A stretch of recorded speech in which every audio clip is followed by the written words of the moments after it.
Subscribe to my channel Voice of Panipat and also press this bell icons. Never miss any new updates. नमस्कार, आप देख रहे हैं voice of Panipat और मैं हूं आपके साथ कुलवंत सिंह। लोकसभा चुनाव का आगाज हो चुका है और ऐसे में करनाल लोकसभा जो सीट है वो सबसे अहम मानी जाती है। जीटी रोड पर सबसे हॉट सीट को कहें तो इसमें कोई गड़बड़ी नहीं होगी, क्योंकि हॉट सीट इसलिए हम ये कह रहे हैं क्योंकि इस सीट पर सबकी निगाहें हैं। मुख्यमंत्री खुद चाह रहे हैं कुछ ऐसे चेहरे को चुनाव में उतारा जाए जो सीट को जीत के बीजेपी के खाते में ला सके। प्रधानमंत्री नरेंद्र मोदी को बनाना है, यही नारा लेकर बीजेपी के कार्यकर्ता जो हैं फील्ड में उतर रहे हैं। तो इसी सीट की बात करते हैं। आज उद्योगपति पालीवाल जी, लक्ष्मी पालीवाल जी, उन्होंने एक प्रेस कॉन्फ्रेंस की है और अपना दावा ठोका है करनाल लोकसभा सीट पर। उन्हीं से बातचीत करते हैं। पहले जी, आपका जो संक्षिप्त परिचय है आपके मुंह से ही दर्शक जो है जानना चाहेंगे। मैं विजय लक्ष्मी पालीवाल, श्री अजय पालीवाल की मैं पत्नी हूँ। सन 1975 में मेरे विवाह हुआ। मैंने एमए किया है और मेरी शुरू से ही देश और समाज के प्रति मैंने जैसे बताया पहले भी कि हमारे पिताजी ने हमारे अंदर देश प्रेम की भावना कूट कूट के भरी है। उन्होंने देश और समाज की सेवा करना चाहती हूँ वहाँ पे, तो हम इस वजह करना चाहती हूँ। और मैं पहले भी जब मैं कॉलेज में पढ़ती थी तो मिलिट्री में जाना चाहती थी समाज सेवा के लिए। तो उस ज़माने में मिलिट्री में लड़कियां जाती नहीं थी, तो पिताजी ने कहा कि कोई भी लड़की नहीं है अभी, ये सन 72 के आसपास 73 के आसपास है। तो अब मुझे मिल रहा है मौका, तो फिर मैं चाहती हूँ कि इसमें देश और समाज के कल्याण के लिए कुछ करूँ। सामाजिक तौर पर आप काफ़ी सक्रिय रही हैं। सामाजिक तौर से हटकर आप राजनीति में आने का कैसा सोचा आपने? राजनीति पे आने पे देखिए, कोई भी कार्य करने के लिए हम जो कार्य कर रही हूँ मैं अपने लेवल पे, तो उसके लिए थोड़ी पावर की तो आवश्यकता होती है। कई बार लोग आपकी नहीं सुनते हैं, वो सोचते हैं एक सामाजिक करता है या बिजनेस वूमेन है, ये है, तो इसके लिए हम थोड़ी पावर तो चाहिए। जनता की आवाज़ पे मैंने हाँ करा, क्योंकि इस काम को जो कि हमारा है एक नींव पड़ चुकी है उसको थोड़ा आगे मजबूत बढ़ाने के लिए उसमें मैं इसलिए फील्ड में आना चाहती हूँ। आपको नहीं लगता कि आपको कुछ ज़्यादा लेट हो गया, क्योंकि चुनाव की तारीख जो है घोषणा शुरू हो गई है, अभी किसी भी जो चुनाव की डेट है उस टाइम चुनाव होने हैं, तो लेट नहीं हो गया आप?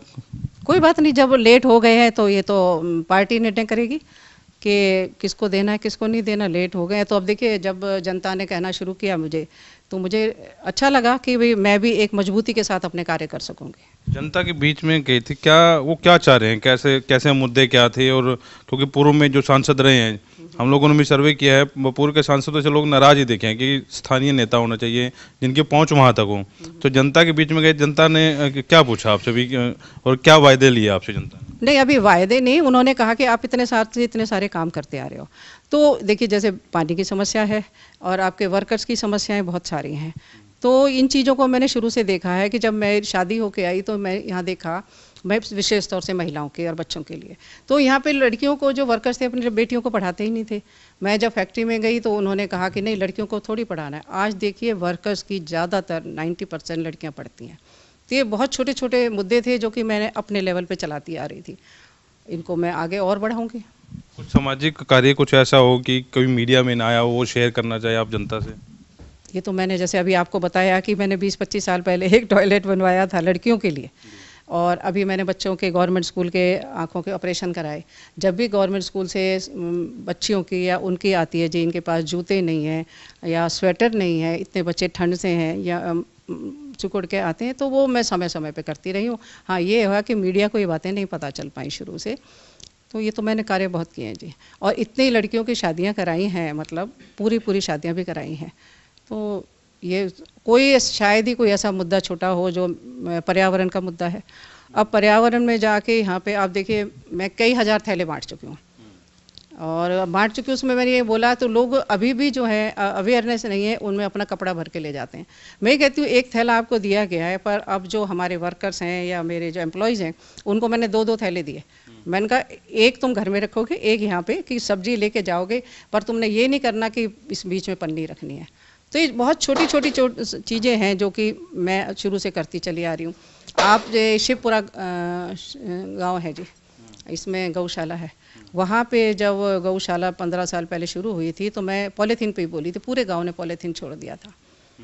तो ये बहुत सारी समस्याएं हैं जो आप उनको कर सकते हो अपने लेवल पे। तो मैं हर समस्या को, चाहे वो पानी की है, प्रदूषण की है, सबको कवर करने की कोशिश करती हूँ। जितने भी है, जितने कोई भी मेरे से पेड़ मांगने आ जाए तो मैं कभी उसको निराश नहीं करती। जो इतने मर्जी आप मेरे से पेड़ लेके जाइए, खुद तो लगाती हूँ, लोगों को भी कहती हूँ कि लगाओ। तो बीजेपी और कांग्रेस में क्या फ़र्क मानते हैं? तो बीजेपी अभी सत्ता में आई है, 5 साल हो गए हैं, पूरे होने वाले हैं।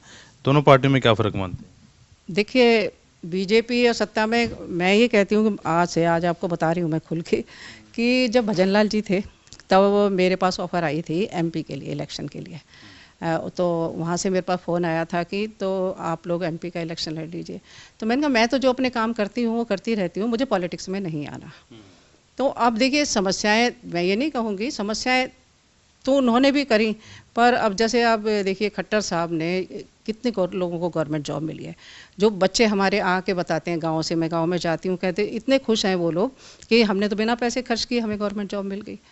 और ये कितना हमारा ये जो हर चीज़ के लिए पैसे देने होते, 80% तक हमारा जो ये है ना काम, काफ़ी हद तक सुधार हो रहा है, बिना पैसे दिए होता है जिसको कहते हैं। तो ये मैं गांव में जाती हूँ तो वो लोग बताते हैं मुझे ये सारी बातें। अब जैसे हमारे जो एम्प्लॉयज़ हैं वो लोग वो लेते थे, राशन लेते थे, तो उनको राशन नहीं मिलता था। अब वो कहते हैं जी हमें तो राशन बड़े आराम से मिलता है। तो अब ये जो चीज़ें हैं, काफ़ी हद तक सुधार हुआ है इन चीज़ों के अंदर। बीजेपी की नीतियों से प्रभावित होकर आप ये हैं इस पर चुनाव लड़ने? बीजेपी में सन मैं 17-18 साल से हूँ जी। मैंने आपको बताया था ना कि मैं 17-18 साल से हूँ। मुझे जब ID स्वामी थे, उन्होंने खुद बीजेपी ज्वाइन कराई थी। तो फिर सक्रिय क्यों नहीं रही राजनीति में? आप पीछे पीछे रही हैं बीजेपी में। तो अब समय आया है ना, हो गई हूँ सक्रिय। समय की मांग है, हो गई सक्रिय। तो जनता जो इंटरव्यू देख रही है वो तो जाहिर तौर पर यही बात कहेगी कि चुनाव नज़दीक आए हैं इसलिए जो है नेता सक्रिय हो गया। फिर अरविंद शर्मा जी ने कल बीजेपी ज्वाइन किए। देखिए, मैं तो बीजेपी में 17-18 साल से हूँ। ये ठीक है कि मीडिया तक मेरे काम नहीं पहुँचे, मैंने कभी मीडिया में नहीं बताया ये सब काम। आप खुद जाइए ना गाँव में, पूछिए मैं कितने वहाँ पे सक्रिय हूँ गाँव के अंदर। आप पता कीजिए, गवर्नमेंट स्कूल में जाइए, 2-3 गवर्नमेंट स्कूल के नाम मैं आपको बता देती हूँ। और गांव में भी हूँ, मैं जाती हूँ वहाँ पे, और सब लोग आपको बता देंगे।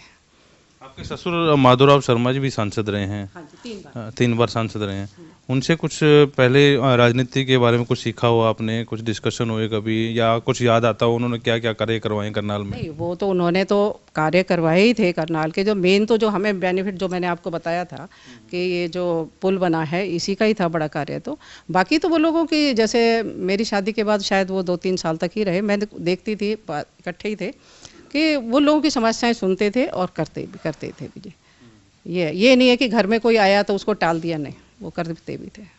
तो राजनीति में कोई गॉडफादर है आपका? क्योंकि मीडिया तक तो आपने बात पहुंचा दी, मीडिया के जरिए नेताओं तक भी पहुंच जाएगी। कोई गॉडफादर है राजनीति जहां पे जाके आप टिकट की मांग कर सकें या उनके आगे बातचीत रख सकें? अभी रखूंगी जी, कोशिश करूंगी कल सबके। गॉड फादर तो अभी नहीं देखा, बाकी मैं कोशिश करूंगी सब जगह। वैसे मैं विश्व हिंदू परिषद में वो भी हूँ, अपने न्यासी बोलते हैं, अपने 5 उनकी राज्यों की ट्रस्टी, और उपाध्यक्ष भी हूँ इसमें हरियाणा के। तो आप ज्ञानानंद जी महाराज जी के काफ़ी करीब हैं, उनका भी सहारा लेंगे टिकट लेने के लिए? देखिए, मैंने पहले ही बताया कि संत हैं, अब वो कितनी हेल्प कर सकते हैं नहीं कर सकते वो तो वही बताएंगे। तो अभी समस्याओं की बात की जाए, ओवरऑल करनाल लोकसभा की समस्याएं, क्या समस्याएं देखते हो? क्योंकि सामाजिक जीवन तो आप जी ही रही हैं, गांव में भी जाती हैं, क्या लगता है कि क्या समस्याएं हैं? अगर आपको पार्टी मौका दे देती है, टिकट दे देती है, चुनाव जीत जाती हैं, तो क्या समस्याएं हैं जिनको दूर करने की कोशिश करेंगे? ये मैंने बताया ना, ये पर्यावरण की है, पानी की है, और वर्कर्स की है। वर्कर्स का जो इतना बुरा हाल है, तो जैसे कि हम बाहर जाते हैं, मैंने आपको बताया कि उनके एक लेवल तक, उनके बच्चों, जो लेडीज़ हैं काम कर रही हैं, उनके बच्चों की देखभाल हो, उनकी पढ़ाई की व्यवस्था हो। तो ये हम जब उसमें आएंगे पावर में, तो सरकार से ही मुद्दे उठाएंगे। तो ये चीज़ें, क्योंकि आप पावर में नहीं हैं, आप टिकट मांग रही हैं, मौजूदा जो MP है वो भी बीजेपी से थे और मंत्री भी बीजेपी के हैं, विधायक भी, या आपने उनको सलाह नहीं दी कि आप ऐसा काम करिए जो आप मुद्दे आप उठा रहे हैं? वो लोग काफ़ी पुराने हैं, मजे हुए हैं, तो मैं तो कर ही रही हूँ ना जी ये। मैं उनको कैसे सलाह देती हूँ? उनको भी तो दिखाई देता है सब कुछ।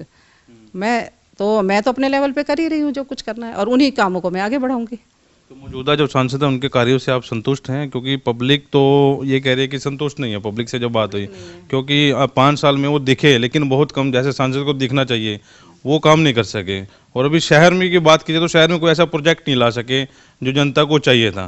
तो आप क्या कहना चाहेंगे इसमें? नहीं, देखिए, हो सकता है उनकी कुछ मजबूरियां भी रही हों, पर मैं तो बताया कि आपको कुछ प्रोजेक्ट तो हम लेके ही आएंगे, जैसे कि ये गंदगी का है, पानी का है। अब पानी की सफाई का सरकार ने बोल तो दिया फैक्ट्री में आप अपने अपने लगाइए, पर इसके लिए बहुत बड़ा प्रोजेक्ट चाहिए, गवर्नमेंट की भी हेल्प चाहिए पानी की सफाई के लिए, कि जो फैक्ट्रियों का पानी निकलता है वो साफ़ करके उसको कैसे कैसे यूज़ करना है। तो ये समस्याएं हैं, इनको करेंगे। तो ये थी विजय लक्ष्मी पालीवाल जी, सामाजिक जीवन से उठकर अब राजनीतिक जीवन में जा रही हैं। तो उनका ये कहना है कि अगर जो पावर में आती हैं तो सुन ही लिया होगा किस किस समस्याओं का वो निदान करेंगी। जनता के ऊपर फैसला है, जनता किसको संसद में भेजती है। वॉइस ऑफ पानीपत के लिए प्रदीप पंचाल के साथ कुलवंत सिंह।